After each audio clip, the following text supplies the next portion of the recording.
ঊনবিংশ শতাব্দীতে পরাধীন ভারতবর্ষে ধীরে ধীরে এলো নবজাগরণের ঢেউ। সেই চেতনা জাগিয়ে তুলল মানুষের চিন্তা ভাবনাকে। এই নবজাগরণের জন্য যার ভূমিকা অনস্বীকার্য, তিনি হলেন স্বামী বিবেকানন্দ, যিনি ইউরোপ আমেরিকা ভ্রমণ করে ভারতবাসীকে দিলেন এক নতুন বার্তা। তার দেখানো পথকে অনুসরণ করে দলে দলে বিদেশি ভক্তরা ছুটে এলেন ভারতবর্ষে। সুদূর আয়ারল্যান্ড থেকে এলেন মিস মার্গারেট এলিজাবেথ নোবেল, যিনি ছিলেন একাধারে তেজস্বিনী, অন্যদিকে বাংলার স্নেহশীলা জননী। ভারতবর্ষে নারী শিক্ষার যে বন্ধ দরজা এতদিন আগল দিয়ে আটকানো ছিল, সেখানে প্রথম কড়া নাড়লেন লোকমাতা সিস্টার নিবেদিতা, যে নাম স্বামীজি স্বয়ং প্রদান করেন। সেই মহাপুরুষের অমোঘ বাণী তাকে ভারতে নিয়ে এলো। তিনি শুনতে পেলেন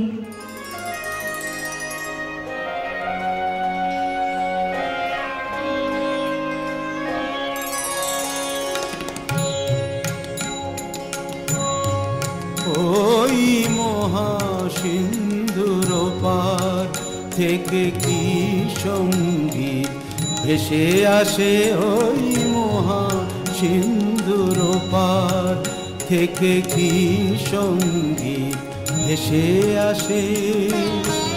কে ডাকে কাতর প্রাণে মধুর তানে, আয় চলে আয় ওরে আয় চলে আয় আমার পাশে, মহাসিন্ধুর পার থেকে কি সঙ্গীত ভেসে আসে।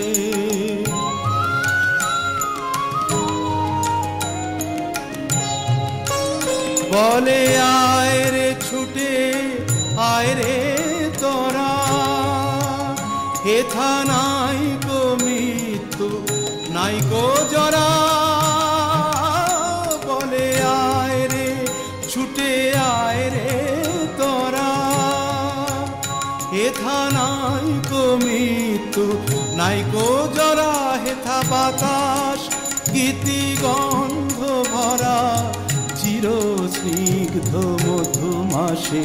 হেথা চির শ্যামল বসুন্ধরা, চির জ্যোৎস্না নীল আকাশে, মহাসিন্ধুর পার থেকে কি সঙ্গীত ভেসে আসে।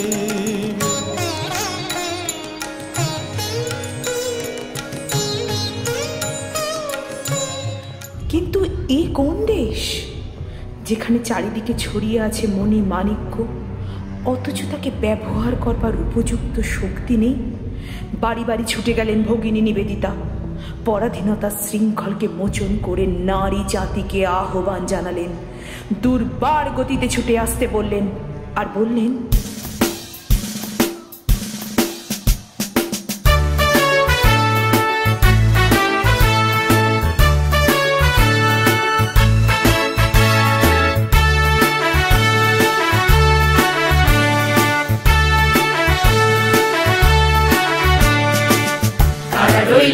কপাট ভেঙে ফেল কর রেলোপাট, রক্ত জমাট শিকল পূজার পাষাণ বেদী।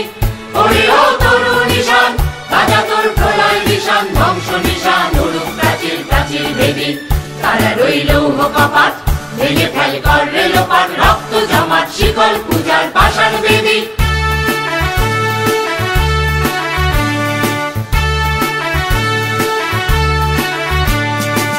গাজনের বাজনা বাজা কে মালিক কে সে রাজা, গাজনের বাজনা বাজা কে মালিক কে সে রাজা। হৃদয় সাজা মুক্ত স্বাধীন সত্য কেড়ে, হা হা হা পায় যে হাসি, ভগবান করবে ফাঁসি সর্বনাশী শিখায় এহীন তথ্য কেড়ে।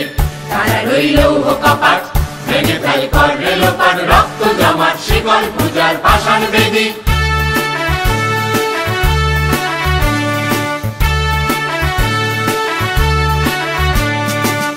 ওরে ও পাগলা ভোলা দে দে প্রলয় দোলা, ওরে ও পাগলা ভোলা তেরে দে প্রলয় দোলা বারাত ভোলা জোরসে ধরে হ্যাচকা টানে মার হাত হায়দারি হাত কাঁধে নিয়ে দুন্দুবি ডাক ডাক ওরে ডাক মৃত্যুকে ডাক জীবন পানে তারা রইল কপাট ভেঙে ফেল কর রেলোপাট রক্ত জমাট শিকল পূজার পাষাণ বেদী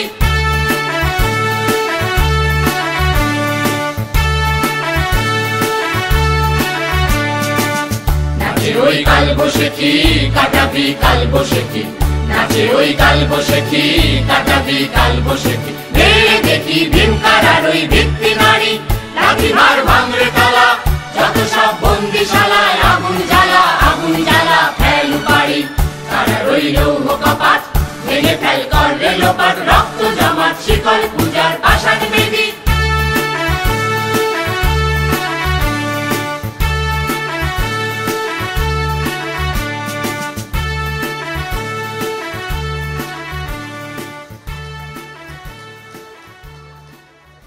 বাংলার মেয়েরা তখন নানা কুসংস্কারে আচ্ছন্ন। মা সরস্বতীর সাথে তাদের একেবারেই সখ্যতা ছিল না। বাল্যবিবাহ, বৈধব্য জীবন অথবা সন্তান জন্ম দেওয়া ছাড়া অন্য কিছুই তাদের করার নেই। চোখ কান বন্ধ করে তাদের বসিয়ে রাখা হতো উনুনের ধারে। লেখাপড়া শিখলে নাকি বৈধব্য অবশ্যম্ভাবী। নিবেদিতা বললেন, তবে তোমরা এতদিনে কি শিখলে? সকাল থেকে রাত পর্যন্ত করো কি? তারা বলল, আমরা তো এতদিন এই শিখেছি।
নিবেদিতার চোখ জলে ভরে গেল।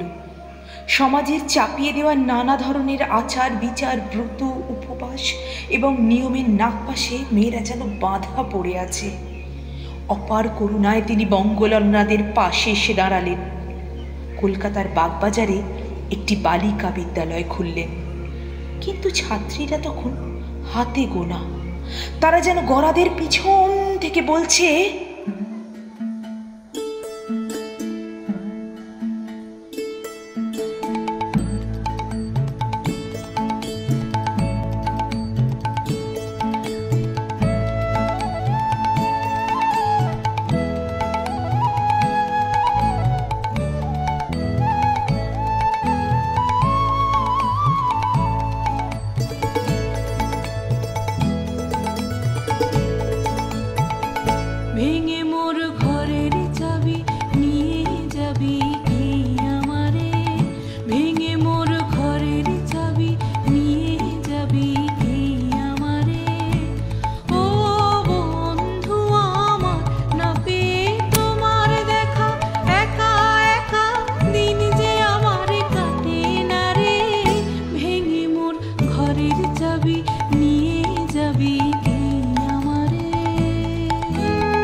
সম্মুখীন হলেন সিস্টার।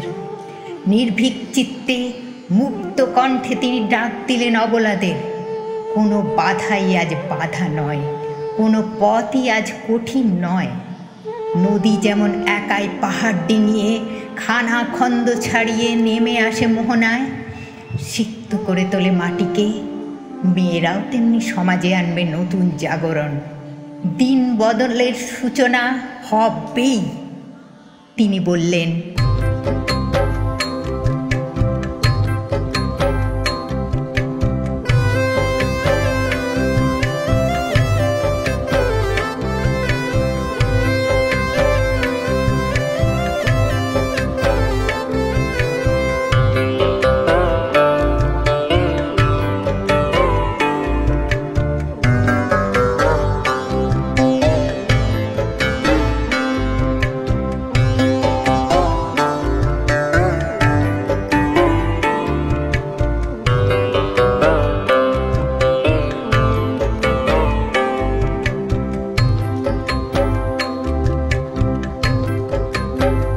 যদি তোর ডাক শুনে কেউ না আসে তবে একলা চলো রে।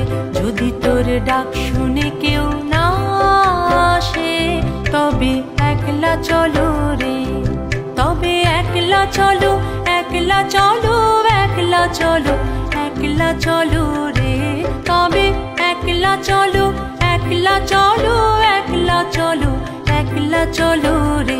যদি তোর ডাক শুনে কেউ না আসে তবে একলা চলো রে। যদি তোর ডাক শুনে কেউ না আসে তবে একলা চলো রে।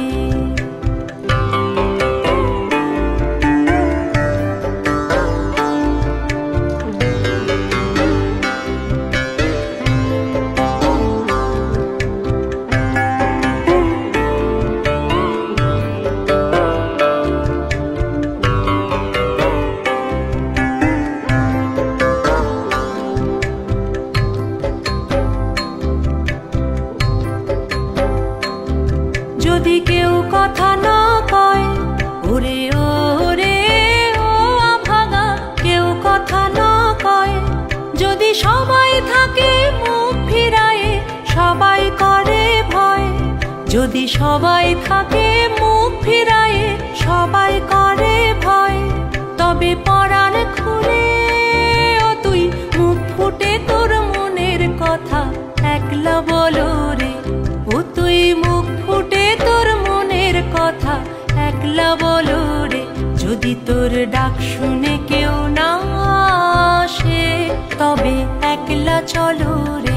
যদি তোর ডাক শুনে কেউ না আসে তবে একলা চলো রে।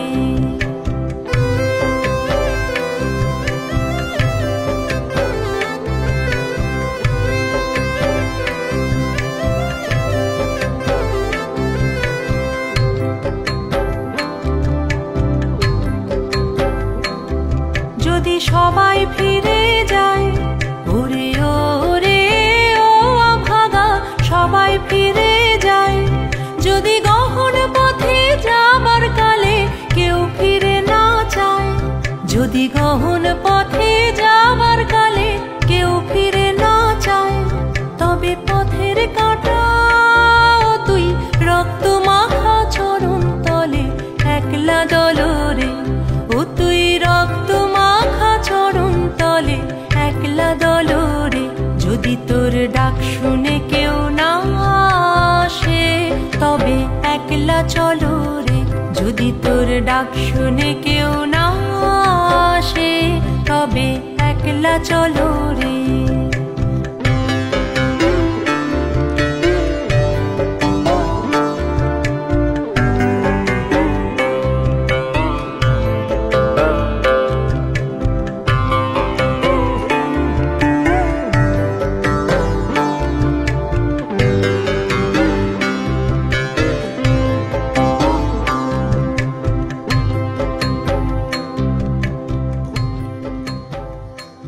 তার এই ডাককে অগ্রাহ্য করতে পারলেন না অনেকেই। এই অগ্নিকন্যার দেখানো পথে হাঁটতে শুরু করলেন বাংলার বেশ কিছু নারী। শিক্ষার আলো একটু একটু করে ফুটে উঠল। বালিকারা বিদ্যালয়ে পড়াশোনা করে তাদের মুখে ফুটল ভাষা, চোখে এলো স্বপ্ন। তারা সবাই মিলে গাইল,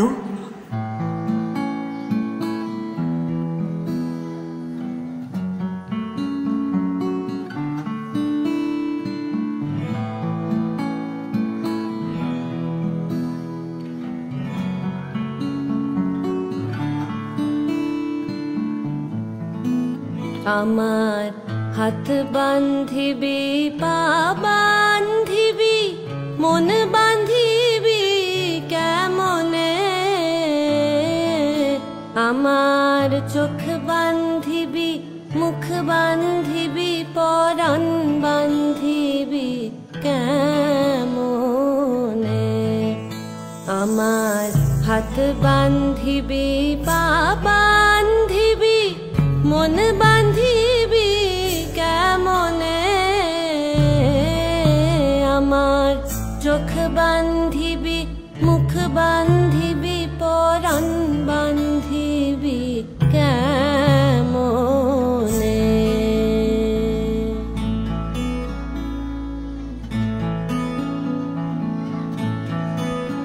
আমি না গেলাম যমুনার ঘাটে, না তুলিলাম জল,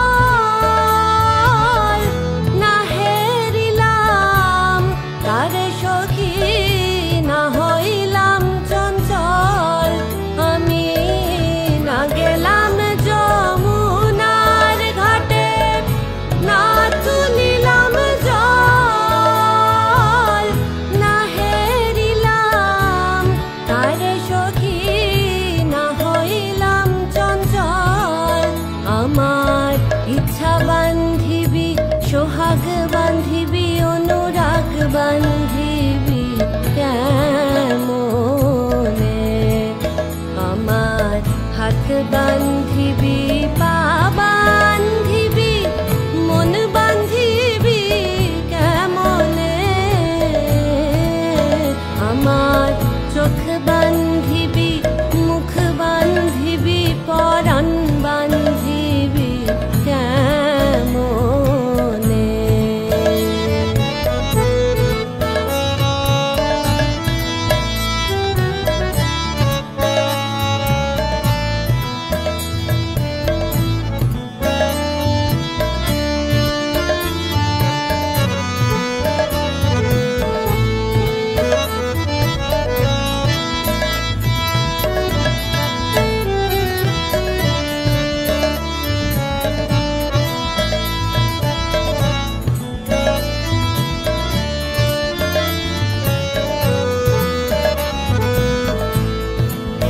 আমি না দিলাম কুলিতে কালি, কলঙ্কেরি জ্বালা,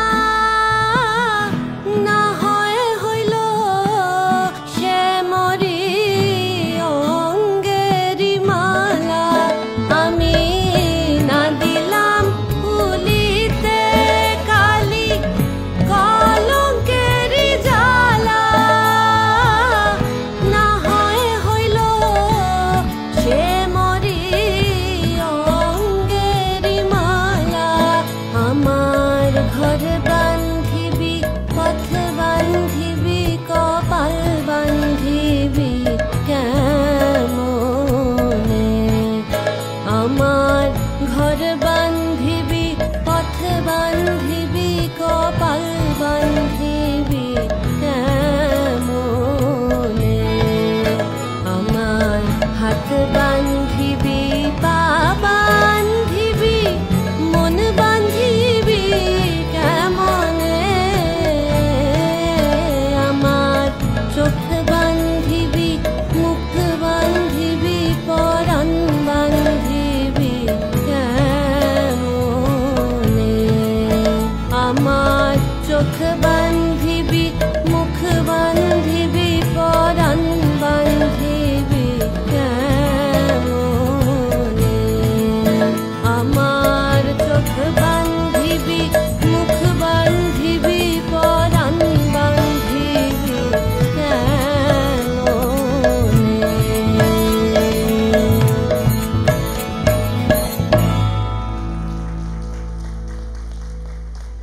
নারীরা বুঝতে শিখল তাদের মূল্য।